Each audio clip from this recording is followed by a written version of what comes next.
ಮುಖ್ಯಮಂತ್ರಿಗಳ ಕಡೆ ಸಂದೇಶ ಬಂದಿತ್ತು, ನಾಳೆ ಬೆಳಿಗ್ಗೆ ನಾನು ಕೊಡ್ತೀನಿ ಮಿಸ್ಟರ್ ಯತ್ನಾಳ್ ಅಂತ ಹೇಳಿದ್ರು. ಆದರೆ ಎಚ್ ಕೆ ಪಾಟೀಲ್ ಕೊಡ್ತಾರೆ ಅಂದ್ರೂ ಎಚ್ ಕೆ ಪಾಟೀಲ್ ಏನೋ ಪಾಸಿಟಿವ್ ಆಗಿ ಒಂದೂವರೆ ಲಕ್ಷ ಒಂದು 3 ತಿಂಗಳ ತುಂಬ್ತೀನಿ ಕ್ಲಾರಿಫಿಕೇಶನ್ ಕೇಳಿ. ಮನೆ ಅಧ್ಯಕ್ಷರೇ, ನಮಗೂ ಅದೇ ಥರದ ಮಾಹಿತಿ ಇತ್ತು. ಆದರೆ ಹಿರಿಯ ಸಚಿವರು ಉತ್ತರ ಕೊಡ್ತಾರೆ ಅಂತ ಆದರೆ ಮುಖ್ಯಮಂತ್ರಿಗಳ ಉತ್ತರ ಕೊಡ್ತಾ ಇದ್ದಾರೆ ಅಂತ ಅನ್ಕೊಂಡು ನಾನು ಭಾವಿಸ್ತೇನೆ. ಆದರೆ ಒಂದು ನಂಬಿಕೆ ಇದೆ, ಈ ಹಿಂದೆ ನನ್ನ ಪ್ರಶ್ನೆಗೆ 3-4 ಜನ ಉತ್ತರ ಕೊಟ್ಟಾಗ ಅದಕ್ಕೆ ಸರಿಯಾದಂತ ನನಗೆ ಇನ್ನೂ ಉತ್ತರ ಸರಿಯಾಗಿ ಸಿಕ್ಕಲಿಲ್ಲ ನನಗೆ. ಆದರೆ ನಿಮ್ದು ಹಾಗಾಗಲ್ಲ ಅಂತೇಳಿ ನಂಬಿಕೆಯಿಂದ ವಾಪಸ್ ನಿಮ್ಮ ಹತ್ರ ನಾನು ಮಾತಾಡ್ತಾ ಇದ್ದೆ. ಮಾನ್ಯ ಅಧ್ಯಕ್ಷರೇ, ಕೂತ್ಕೊಳ್ಳಿ ಸರ್. ಅಲ್ಲ, ನಿಮ್ಮ ಉತ್ತರ ಸಿಕ್ಕಿದೆ ನನಗೆ. ಉತ್ತರ ನೋಡಿ, ಉತ್ತರ ಬಂದಿದೆ. ರೈಟ್, ಉತ್ತರ ಬಂದಿದೆ ಮಾನ್ಯ ಅಧ್ಯಕ್ಷರೇ. ಒಟ್ಟು 7,76,414 ಹುದ್ದೆಗಳು ಇರುವಂತದ್ದು.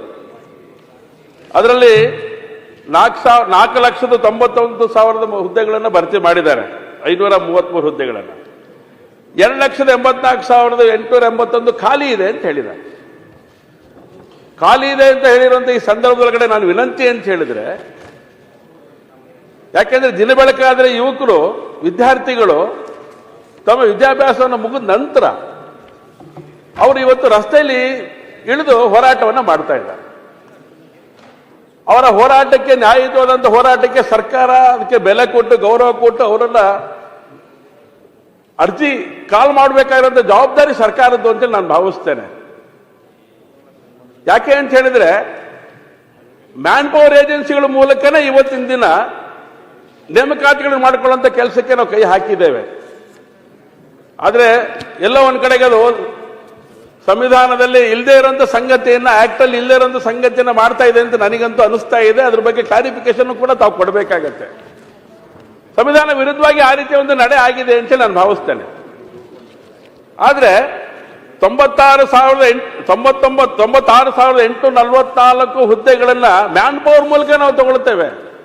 ಕಾಲ್ ಮಾಡಕ್ಕೆ ನಮಗೆ ಸಮಸ್ಯೆ? ಇದ್ರ ಬಗ್ಗೆ ಗಂಭೀರವಾಗಿ ಯೋಚನೆ ಮಾಡಬೇಕು. ಒಂದು ಸಮಸ್ಯೆಗಳಿತ್ತು, ಯಾವುದ್ರದ್ದು? ರಿಸರ್ವೇಷನ್ಗಳಿಗೆ ಸಂಬಂಧಪಟ್ಟಂತೆ ಸಮಸ್ಯೆಗಳಿತ್ತು. ಆದ್ರೆ ಅದಕ್ಕೂ ಪರಿಹಾರ ಸಿಕ್ಕಿದೆ ಇವತ್ತು. ಈಗಲೂ ಕೂಡ ನಾವು KPSC ಮೂಲಕನೋ ಯಾವ್ದ್ರ ಮೂಲಕ, ಇಲಾಖೆಗಳ ಮೂಲಕ ನಾವು ಕರೆದು ಇರುವಂತ 2,85,000 ಹತ್ತತ್ರ 2,85,000 ಹುದ್ದೆಗಳನ್ನು ಭರ್ತಿ ಮಾಡಿಕೊಳ್ಳಕ್ಕೆ ಸರ್ಕಾರ ಯಾಕೆ ಯೋಚನೆ ಮಾಡ್ತಾ ಇಲ್ಲ ಅಂತೇಳಿ ನೋಡಿ. ಇನ್ನೊಂದು ಸಂಗತಿ ಹೇಳ್ತೇನೆ ನಾನು, ಮಾಡ್ಕೊಳ್ಬೇಕು ಇದನ್ನ. ಇನ್ನೊಂದು ಸಂಗತಿ, ಇವತ್ತು ಮೊನ್ನೆಯಿಂದ ಚರ್ಚೆ ಮಾಡ್ತಾನೆ ಇದ್ದೇವೆ, ನಾಳೆನೂ ಕೂಡ ಚರ್ಚೆ ನಡೀತಾ ಇದೆ. ಯಾವ್ದ್ರ ಬಗ್ಗೆ? ಈ ಒಂದು ಉತ್ತರ ಕರ್ನಾಟಕದ ಬಗ್ಗೆ. ಉತ್ತರ ಕರ್ನಾಟಕದ ಬಗ್ಗೆ ಚರ್ಚೆ ಮಾಡ್ತಾ ಇರೋಂಥ ಸಂದರ್ಭದಲ್ಲೂ ಮಾನ್ಯ ಅಧ್ಯಕ್ಷರೇ, ಅಲ್ಲಿಗೂ ಬೇಕಾಗಿರುವಂತ 32,000 ಹುದ್ದೆಗಳು ಇನ್ನು ನೇಮಕ ಆಗಲಿಲ್ಲ ನಮಗೆ. ಅದ್ರ ಬಗ್ಗೆನೂ ಕೂಡ ನಾವು ಗಮನಿಸಬೇಕಲ್ಲ.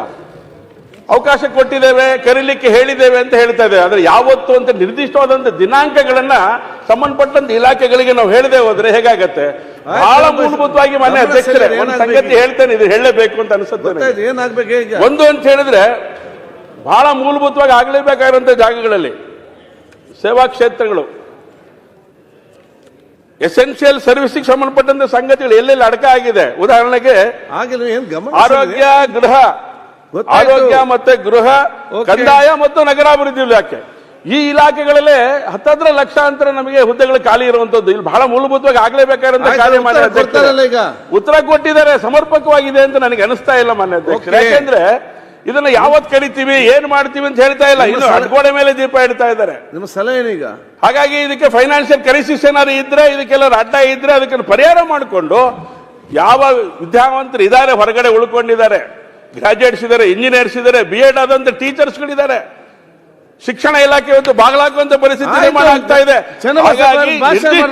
ದಿನಾಂಕ ಸನ್ಮಾನ್ಯ ಮಂತ್ರಿಗಳಲ್ಲಿ ನಾನು ವಿನಂತಿ ಮಾಡೋದು ಅಂತ ಹೇಳಿದ್ರೆ, ನಿರ್ದಿಷ್ಟವಾದಂತ ಒಂದು ಗುರಿಯನ್ನ ಇಟ್ಕೊಂಡು ಈ ಕಾರ್ಯಕ್ಕೆ ಶಕ್ತಿ ಕೊಡದೆ ಹೋದ್ರೆ ನಾಳೆ ದಿವಸ ಬಹಳ ಅನ್ಯಾಯ ಮಾಡ್ದಂಗೆ ಆಗತ್ತೆ ಅಂತ ನಾನು ಅನ್ಕೊಂಡಿದ್ದೇನೆ ಮಾನ್ಯ ಅಧ್ಯಕ್ಷರೇ. ಸನ್ಮಾನ್ಯ ಅಧ್ಯಕ್ಷರೇ, ಮಾನ್ಯ ಚನ್ನಬಸಪ್ಪನವರ ಕಳಕಳಿಯನ್ನ, ಅವರು ಮಾತನಾಡಿರ್ತಕ್ಕಂಥ ಗಾಂಭೀರ್ಯತೆಯನ್ನು ಅರ್ಥ ಮಾಡ್ಕೊಂಡಿದ್ದೇವೆ. ಆದರೆ ಅವ್ರಿಗೂ ಗೊತ್ತಿದೆ ಯಾಕೆ ಈ ಸಮಸ್ಯೆ ಸೃಷ್ಟಿಯಾಗಿದೆ.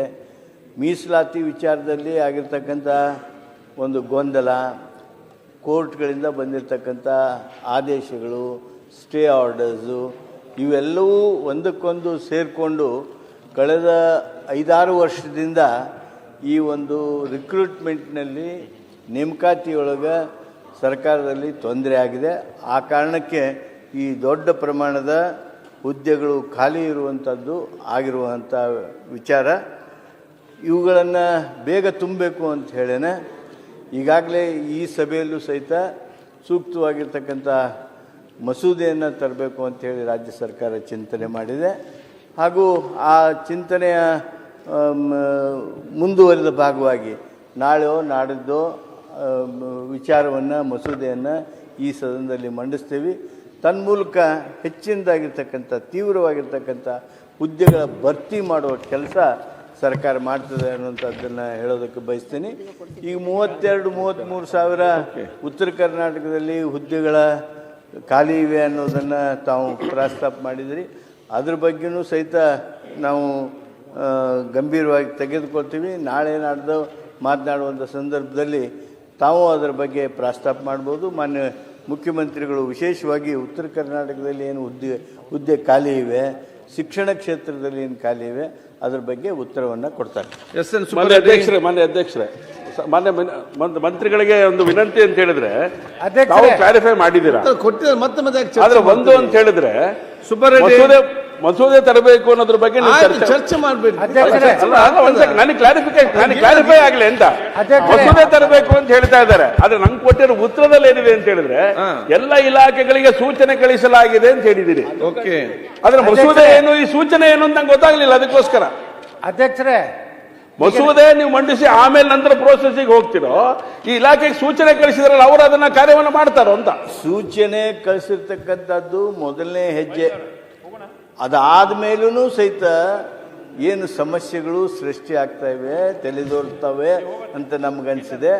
ಆ ವಿಷಯವಾಗಿ ಮೀಸಲಾತಿ ವಿಚಾರವಾಗಿ ನಾವು ಮಸೂದೆಯನ್ನು ತರಲಿದ್ದೇವೆ. ಸುಬ್ಬರೆಡ್ಡಿ ಅವರೇ, ಸಭಾಧ್ಯಕ್ಷರೇ, ಈ ರಾಜ್ಯದಲ್ಲಿ ನ್ಯಾಯಬೆಲೆ ಅಂಗಡಿಗಳು ಕೆಲ ಗ್ರಾಮ ಸುಮಾರು 4-5 ಕಿಲೋಮೀಟರ್ ಬಂದು ಪದಾರ್ಥಗಳು ತಗೊಂಡೋಗ್ಬೇಕು. ಅಲ್ಲಿ ಬಸ್ ಸೌಕರ್ಯ ಇರಲ್ಲ. ಅದಕ್ಕೆ ನಾನೇನು ಕೇಳಿದ್ದೆ ಸಚಿವರ ಹತ್ರ, ಸ್ವಲ್ಪ ಅಂತರ ಕಡಿಮೆ ಮಾಡಿ, ಪಾಪ ಅಷ್ಟು ದೂರಗಳಿಗೆ ಹೋಗೋಕ್ಕಾಗಲ್ಲ ಅಂತ ಒಂದು ರಿಕ್ವೆಸ್ಟ್ ಮಾಡಿದ್ದೆ. ಸಚಿವರು ಒಂದು ಆನ್ಸರ್ ಕೊಡ್ತಾರೆ. ಮುಂದಿನ ದಿನಗಳಲ್ಲಿ 40% ಎಲ್ಲಿ SC ST ಇದ್ದಾರೆ ಅಲ್ಲಿ ಮಾತ್ರ ಮಾಡ್ತೀವಿ ಅಂತ. ದಯವಿಟ್ಟು ನನ್ನ ಮನವಿ, SC ST ಇರಲಿ, ಬೇರೆಯವರಿರಲಿ, ಬೇಕಂದ್ರೆ ಆ ನ್ಯಾಯಬೆಲೆ ಅಂಗಡಿ ಬೇಕಂದ್ರೆ SC ST ಕೊಡ್ಲಿ. ಜನ ಯಾರೇ ಇದ್ರು ಇದು ಒಂದು 100 ಕಾರ್ಡ್ಗೆ ಒಂದು ಅಂಗಡಿ ತೆಗೆದ್ರೆ ಅವಶ್ಯಕತೆ ಇರೋ ಜಾಗದಲ್ಲಿ ಒಳ್ಳೆಯದು ಅಂತ ಒಂದು. ಮತ್ತೊಂದು, ಸರ್, ಈ ನ್ಯಾಯಬೆಲೆ ಅಂಗಡಿಗಳು ಬೆಳಗ್ಗೆ 6ರಿಂದ 10 ಗಂಟೆಗೆ, ಸಾಯಂಕಾಲ 6ರಿಂದ 10 ಗಂಟೆ ತೆಗೆದ್ರೆ ಗ್ರಾಮೀಣ ಪ್ರದೇಶ ಒಳ್ಳೆಯದು. ಇದನ್ನು ಮಾಡಿ ಅಂತ ಗಮನ ಸೆಳೆಯುತ್ತೀನಿ. ಮಾನ್ಯ ಸಚಿವರು. ಮಾನ್ಯ ಸದಸ್ಯರಾದ ಶ್ರೀ ಸುಬ್ಬಾರೆಡ್ಡಿ ಇವರ ನಿಯಮ 73ರ ಅಡಿಯಲ್ಲಿ ಗಮನ ಸೆಳೆಯುವ ಸೂಚನೆ ಸಂಖ್ಯೆ 171ಕ್ಕೆ ಮಾನ್ಯ ಈಗಾಗಲೇ ಉತ್ತರವನ್ನು ಕಳಿಸಿದ್ದೇವೆ. ಕರ್ನಾಟಕ ಅಗತ್ಯ ವಸ್ತುಗಳ ಸಾರ್ವಜನಿಕ ವಿತರಣಾ ಪದ್ಧತಿ ನಿಯಂತ್ರಣ ಅನೇಕ 2016 ಕಲಂ 6ರಲ್ಲಿ ಹೊಸ ನ್ಯಾಯಬೆಲೆ ಅಂಗಡಿ ಮಂಜೂರು ಮಾಡಲು ಅವಕಾಶವನ್ನು ಕಲ್ಪಿಸಲಾಗಿತ್ತು. ಅದರಂತೆ ಅಗತ್ಯವಾದ ಹೊಸ ನ್ಯಾಯಬೆಲೆ ಅಂಗಡಿ ಮಂಜೂರು ಕ್ರಮ ವಹಿಸಲಾಗುತ್ತದೆ. 3 ಕಿಲೋಮೀಟರ್ಗಿಂತ ಹೆಚ್ಚಿಗೆ ಇದ್ದರೆ ಅಲ್ಲೇ ಹೋಗಿ ಒಂದು ವಾರದಲ್ಲಿ 1 ದಿನ 2 ದಿನ ಅಲ್ಲಿ ಅವರ ಅಂಗಡಿಯನ್ನು ತೆಗೆದು ಅಲ್ಲಿನ ಗ್ರಾಹಕರಿಗೆ ಅನುಕೂಲ ಮಾಡಿಕೊಡುವಂಥದ್ದಿದೆ. ಬಹಳ ಗುಡ್ಡುಗಾಡು ಪ್ರದೇಶ ಆದರೆ ಕಡಿಮೆ ಕಾರ್ಡ್ ಇದ್ದರೂ ಕೂಡ ಅವಕಾಶ ಮಾಡಿಕೊಡ್ತೀವಿ. ಮತ್ತು ಹೊಸ ಕಾನೂನನ್ನು ಕೂಡ ಇವತ್ತು SC ST ಸಂಬಂಧಪಟ್ಟಂಥ ಅಂಗಡಿಗಳನ್ನು ತೆಗೆಯುವಂಥದ್ದು ಮಾನ್ಯ ಮುಖ್ಯಮಂತ್ರಿಗಳು ಆಯವ್ಯಯದಲ್ಲಿ ಮಾತಾಡಿದರೆ. ಅದರದ್ದೊಂದು ತೀರ್ಮಾನ ಆಗಿದೆ. ಬಹುತೇಕ ಜಿಲ್ಲಾಧಿಕಾರಿಗಳಿಗೆ ಈಗಾಗಲೇ ನಾವು ಸೂಚನೆ ಕೊಟ್ಟಿದ್ದೀವಿ. SC STವರೆಗೂ ಕೂಡ 24.1% ಇರುವಂಥ 20,463 ಅಂಗಡಿಗಳ ಪೈಕಿ ಅವ್ರಿಗೂ ಕೊಡುವಂಥ ವ್ಯವಸ್ಥೆಯನ್ನು ಮಾಡಿದ್ದೀವಿ. ಉಳಿದಂಥ ಅಂಗಡಿಗಳನ್ನು ನಾವು ಇತರರಿಗೂ ಜನರಲ್ಲಿಗೂ ಕೊಡ್ತೀವಿ. ಈಗ ಹಳ್ಳಿಗಳಲ್ಲಿ ಗ್ರಾಮಾಂತರ ಪ್ರದೇಶದಲ್ಲಿ 500ಗೆ ಲಿಮಿಟ್ ಮಾಡಿದ್ದೀವಿ. ಒಂದು ವೇಳೆ ಅದು 1000 ಕಾರ್ಡ್ ಇದ್ದರೆ 2 ಭಾಗ ಮಾಡ್ತೀವಿ. ಅದಕ್ಕಿಂತ ಹೆಚ್ಚಿಗೆ ಇಟ್ಲಿ 1500 ಇದ್ದರೆ 3 ಅಂಗಡಿ ಮಾಡ್ತೀವಿ. ಅದೇ ರೀತಿ ನಗರಗಳಲ್ಲಿ 800ಗಿಂತ ಹೆಚ್ಚಿಗೆ 1600 ಇದ್ದರೆ ಅಲ್ಲಿ ಕೂಡ 2 ಅಂಗಡಿ ಮಾಡೋದ್ರ ಮುಖಾಂತರ ಡಿಸ್ಟೆನ್ಸ್ ಹಳ್ಳಿಗಳಿಗೆ ಹಳ್ಳಿಗಳು ದೂರ ಹೋಗೋದಾಗಲೂ ನಗರದಲ್ಲಿ ಕೂಡ ದೂರ ಹೋಗದಂತೆ ಅವಕಾಶ ಮಾಡಿಕೊಡೋದ್ರಿಂದ ಸಲೀಸಾಗಿ ಹತ್ತಿರದಲ್ಲಿ ಗ್ರಾಹಕರಿಗೆ ಅನುಕೂಲ ಆಗಬೇಕಂತ ಒಂದು ನಿರ್ಣಯವನ್ನು ಮಾಡಿದ್ದೇವೆ.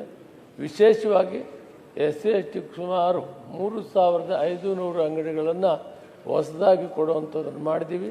ಉಳಿದ ಅಂಗಡಿಗಳನ್ನು ಇತರರು ಕೊಡುವಂಥದ್ದು ಹೊಸ ಮೀಸಲಾತಿ ಅನುಸಾರವಾಗಿ ಅದನ್ನು ಜಾರಿ ಮಾಡ್ತಾ ಇದ್ದೀವಿ. ಜಿಲ್ಲಾಧಿಕಾರಿಗಳಿಗೆ ಸೂಚನೆ ಕೊಡ್ತೀವಿ. ಅವರ ಅಧ್ಯಕ್ಷತೆಯಲ್ಲಿ ನಮ್ಮ ಇಲಾಖೆಯ ಅಧಿಕಾರಿಗಳು ಅಲ್ಲಿ ಕಾರ್ಯದರ್ಶಿಯಾಗಿ ಕೆಲಸ ಮಾಡ್ತಾರೆ. ಈ ಕಾರ್ಯಕ್ರಮ ಸಭಾಧ್ಯಕ್ಷ ಒಂದೇ ಒಂದು ಕ್ಲಾರಿಫಿಕೇಶನ್ ಸರ್, ತಾವು SC ST ಅಂಗಡಿಗಳು ಕೊಡಿ, ಅದು ಜನಸಂಖ್ಯೆನೂ 40% ಮೇಲಿರಬೇಕು ಅಂತ ಕೇಳಿದ್ದೀರಿ ಸರ್. ಅದು ಕಷ್ಟ ಆಗುತ್ತೆ. ಇನ್ನೊಂದು ಸಬ್ ಪಾಯಿಂಟ್ ಬಗ್ಗೆ ಮಾತನಾಡಿದ್ರೆ, ಆ ಅಂಗಡಿಯನ್ನು ಒಂದು ದಿವಸ ಗಾಡಿಯಲ್ಲಿ ಹಾಕೊಂಡು ಹೋಗ್ತಾನೆ ಹಳ್ಳಿಗೆ, ಆವತ್ತು ಸರ್ವರ್ ಪ್ರಾಬ್ಲಮ್ ಆಗುತ್ತೆ, ಆವತ್ತು ಕೊಡಕ್ಕಾಗಲ್ಲ. ಇದು ಪ್ರಾಬ್ಲಮ್ ಆಗ್ತಾ ಇದೆ. ದಯವಿಟ್ಟು ಸರ್ಕಾರಕ್ಕೆ ಆರ್ಥಿಕ ಹೊರೆ 1 ಪೈಸೆ ಕೂಡ ಬರಲ್ಲ, ಜನರಿಗೆ ಅನುಕೂಲ ಆಗುತ್ತೆ. ದಯವಿಟ್ಟು ಮಾಡಿಕೊಡ್ಬೇಕಾಗಿ ಮತ್ತೊಮ್ಮೆ ವಿನಂತಿ ಮಾಡ್ತೀನಿ. ಉತ್ತರ ಹೇಳಿ. ಸಲಹೆ ಕೊಟ್ಟಿದ್ದಾರೆ. ಈಗ ಅಂಗಡಿಗಳು ಹೇಳಿದ್ದೇನೆ, ಸಾಧ್ಯವಾದಷ್ಟು ಈ ಬೈಫರ್ಕೇಶನ್ ಮಾಡಿದಾಗ ವಿತಿನ್ ದಿ ರೇಡಿಯಸ್ ಆಫ್ 3 ಕಿಲೋಮೀಟರಲ್ಲೇ ಎಲ್ರಿಗೂ ಸೌಲಭ್ಯ ಸಿಗ್ತದೆ. ಬಹಳ ದೂರ ಹೋಗುವಷ್ಟು ಅವಶ್ಯಕತೆ ಇರಲ್ಲ. ಅದನ್ನು ವ್ಯವಸ್ಥೆ ಮಾಡಿ. ಓಕೆ. ಬಸವನಗಾರ್ ಪಾಟೀಲ್ ಯತ್ನಾಳ್ ಅಧ್ಯಕ್ಷರೇ, ಕೊಟ್ರಲ್ಲ ಉತ್ತರ ಬಂದಿದೆ ಅಧ್ಯಕ್ಷರೇ. ಉತ್ತರ ಸುಮ್ಮನೆ ಉತ್ತರ ಕೊಡ್ಬೇಕಂತೇಳಿ ಕೊಟ್ಟಿದ್ದಾರೆ. ಹೊಸ ಕನ್ನಡದ ಶಬ್ದಕೋಶದಲ್ಲಿ ತೆಗೆದು ಈ ಸರ್ಕಾರ ಬಂದಾಗ ಹೇಳಿತ್ತು ಪ್ರತಿ ವರ್ಷ 1 ಲಕ್ಷ ಹುದ್ದೆಗಳನ್ನು ನಾವು ತುಂಬ್ತಿರ್ತೇವೆ. ಇವತ್ತು ಅಧ್ಯಕ್ಷರೇ ಸರ್ಕಾರನೇ ಒಪ್ಕೊಂಡಿದೆ 2,84,881 ಹುದ್ದೆಗಳು ಖಾಲಿ ಇವೆ. ಹೊರಗುತ್ತಿಗೆದವರು ಮತ್ತು ಗುತ್ತಿಗೆದವರು 96,844 ಹುದ್ದೆಗಳನ್ನು ಈಗಾಗಲೇ ಭರ್ತಿ ಮಾಡ್ಕೊಂಡಿದ್ದೀವಿ. ಈಗ ಅವರ ಪ್ರಕಾರ 1,88,037 ಹುದ್ದೆಗಳು ಖಾಲಿ ಇವೆ ಅಂತ ಅವರೇ ಒಪ್ಕೊಂಡಿದ್ದಾರೆ. ಆದರೆ ಇಲ್ಲಿಯವರೆಗೆ ಈ ಸರ್ಕಾರ 3 ವರ್ಷ ಆಯಿತು, ಕೇವಲ 8,157 ಹುದ್ದೆಗಳನ್ನು ನೇಮಕಾತಿಯನ್ನು ಪೂರ್ಣಗೊಳಿಸಿದ್ದಾರೆ. 3,081 ಹುದ್ದೆಗಳ ನೇಮಕಾತಿ ಪ್ರಗತಿಯಲ್ಲಿರುತ್ತದೆ. ಮುಂದೆ ಹೇಳ್ತಾರೆ ಅಧ್ಯಕ್ಷರೇ, ವಿವಿಧ ಇಲಾಖೆಗಳಲ್ಲಿ ಖಾಲಿ ಇರುವ ಹುದ್ದೆಗಳ ಎದುರಾಗಿ 24,300 ಹುದ್ದೆಗಳನ್ನು ಭರ್ತಿ ಮಾಡಲು ಆರ್ಥಿಕ ಇಲಾಖೆ ಅನುಮೋದನೆ ನೀಡಿದೆ. ಓಕೆ, ಇದು ಕರೆಕ್ಟ್. ಅನುಮೋದನೆ ನೀಡಿದ್ದಂಥ ಶಬ್ದಕ್ಕೆ ಉಪಯೋಗ ಮಾಡ್ಯಾರ.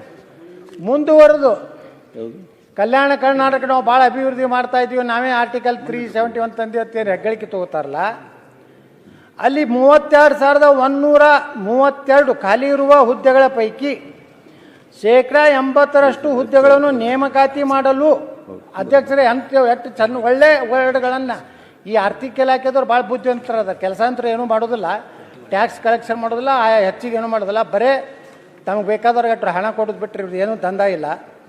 ಹೇಳ್ತಾರೆ ಆರ್ಥಿಕ ಇಲಾಖೆಯಿಂದ. ಗಮನ ಸೆಳೆಯಿರಿ. ನಾ ಹೇಳ್ತೀನಿ ಅಧ್ಯಕ್ಷರೇ, ಅದು ಆ ಶಬ್ದಗಳ ಹೇಳ್ಬೇಕಲ್ಲ. ನೀವು ಓದ್ತಾ ಪರಿಭಾವಿತ ಯಾರಿಗೂ ತಿಳಿದಿಲ್ಲ, ಕನ್ನಡನೇ ತಿಳಿದಿಲ್ಲ, ಇದು ಹೊಸ ಕನ್ನಡ ನಿಮಗೂ ತಿಳಿದಿಲ್ಲ, ನಮಗೂ ತಿಳಿದಿಲ್ಲ. ಪರಿಭಾವಿತ ಸಹಮತಿಯನ್ನು ನೀಡಲಾಗಿದೆ.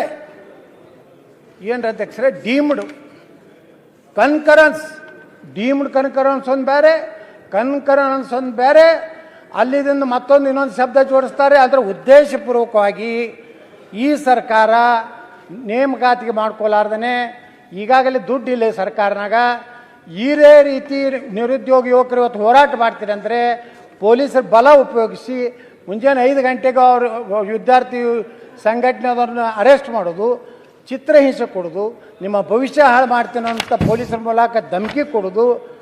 ಮುಂದೇನು ಮಾಡ್ತಾರೆ ಅಧ್ಯಕ್ಷರೇ, ಹೇಳ್ತಾರೆ ಹೊರಗುತ್ತಿಗೆ ಒಳಗುತ್ತಿಗೆ ಕಾಯಂಗೊಳಿಸೋದ್ರ ಬಗ್ಗೆ ಸರ್ಕಾರದ ನಿಲುವು ಏನಂತ ಕೇಳಿದ್ರೆ ಹೊರಗುತ್ತಿಗೆ ಒಳಗುತ್ತಿಗೆ ನೌಕರನ್ನು ಕಾಯಂಗೊಳಿಸುವ ಕುರಿತು ಸರ್ಕಾರದ ಮುಂದೆ ಯಾವುದೇ ಪ್ರಸ್ತಾವನೆ ಇಲ್ಲ. ಪ್ರಸ್ತಾವನೆ ಇಲ್ಲ ಅಂದ್ರೆ ಅದನ್ನು ಖಾಲಿನೇ ಉಳಿದಲ್ಲ ಅಧ್ಯಕ್ಷರೇ. ಹಂಗಾದ್ರೆ 2,84,000 ಖಾಲಿ ಇದೆ ಹುದ್ದೆ. ನೀವು ಒಳಗುತ್ತಿಗೆ ಪಾಪ 20-30 ವರ್ಷ 1-2 ವರ್ಷ ಉಳಿದಿರ್ತದೆ ಸರ್ವೀಸು. ಇವತ್ತು ಪೌರ ಕಾರ್ಮಿಕರಿದ್ದಾರೆ ಪಾಪ ನಮ್ಮಲ್ಲಿ ಬರ್ತಾರೆ ಪೌರ ಕಾರ್ಮಿಕರು, ಇನ್ನೂ 1 ವರ್ಷ ಉಳಿದದ್ರಿ. 28-29 ವರ್ಷ ಕೆಲಸ ಮಾಡೀನಿ, 1 ವರ್ಷ ಪರ್ಮನೆಂಟ್ ಮಾಡುತ್ತಾರೆ, ಅದನ್ನು ನಾವು ಮಾಡೋದಿಲ್ಲ ಅಂತ ಹೇಳ್ತಾರೆ. ಅಂದಾಗ ಇದೇ ರೀತಿ ಸರ್ಕಾರ ಈ ರಾಜ್ಯದ ನಿರುದ್ಯೋಗ ಯುವಕರ ವಿರುದ್ಧ ಈ ರೀತಿ ಸುಮ್ಮನೆ ಮೀಸಲಾತಿ, ನೀವೇ ಹೇಳಿದ್ರಿ ಮೀಸಲಾತಿ ಎಲ್ಲ ಕ್ಲಿಯರ್ ಆಗಿದೆ. ಈಗ ಒಳ ಮೀಸಲಾತಿ ಕೊಟ್ಟಿರಿ, ಇಂಪ್ಲಿಮೆಂಟ್ ಮಾಡಿ. 2.5 ವರ್ಷ ಆಯ್ತು ಈ ಒಳ ಮೀಸಲಾತಿ ಸಮಸ್ಯೆ ಬಗೆಹರಿಸ್ತಾ ಇಲ್ಲ. ಬರೀ ದೊಡ್ಡ ದೊಡ್ಡ ಫುಲ್ ಪೇಜ್ ಅಡ್ವರ್ಟೈಸ್ಮೆಂಟ್ ಕೊಟ್ರಿ. ಇದೇ ರೀತಿ ಸರ್ಕಾರ ಹೋದ್ರೆ ಕರ್ನಾಟಕದಲ್ಲಿ ನೇಪಾಳದಂತ ಕ್ರಾಂತಿ ಆಗೋದು ದೂರ ಇಲ್ಲ. ಇದನ್ನ ಎಚ್ಚರಿಕೆನೇ ಈ ರಾಜ್ಯದ ಮುಖ್ಯಮಂತ್ರಿ ಆ ಸರ್ಕಾರ ಕೊಡ್ತೀನಿ. ನೀವೇನಾದರೂ ಇದೇ ಉದ್ದಟತನ ಇದೇ ರೀತಿ ಜನರ ತಪ್ಪಿಗೆ ಹೇಳುವಂತ ಕೆಲಸ ಮಾಡಿದ್ರೆ ಈ ರಾಜ್ಯದ ಯುವಕರು ಸುಮ್ಮಕೊಂಡಿರುವುದಿಲ್ಲ. ಸನ್ಮಾನ್ಯ ಅಧ್ಯಕ್ಷರೇ, ಸರ್ಕಾರ ಏನು ಪ್ರಯತ್ನ ಮಾಡ್ತಾ ಇದೆ, ಅದರಲ್ಲೂ ವಿಶೇಷವಾಗಿ 371J ರೆಡಿ ಇರ್ತಕ್ಕಂಥ 32,000ಕ್ಕೂ ಹೆಚ್ಚು ಹುದ್ದೆಗಳನ್ನು ತುಂಬೋದ್ರ ಸಲುವಾಗಿ ಆರ್ಥಿಕ ಇಲಾಖೆಯವರು ಈಗಾಗಲೇ ಪರವಾನಗಿಯನ್ನು ಕೊಟ್ಟಾಗಿ ನಡಿ. It is a deemed concurrence which is given. ಆದ್ದರಿಂದ 371J ವ್ಯಾಪ್ತಿಯಲ್ಲಿ ಬರ್ತಕ್ಕಂಥ ಪ್ರದೇಶದಲ್ಲಿ ಈ ಒಂದು ರಿಕ್ರೂಟ್ಮೆಂಟ್ ಹುದ್ದೆಗಳನ್ನು ತುಂಬತಕ್ಕಂಥ ಕೆಲಸ ನಡೆದಿದೆ.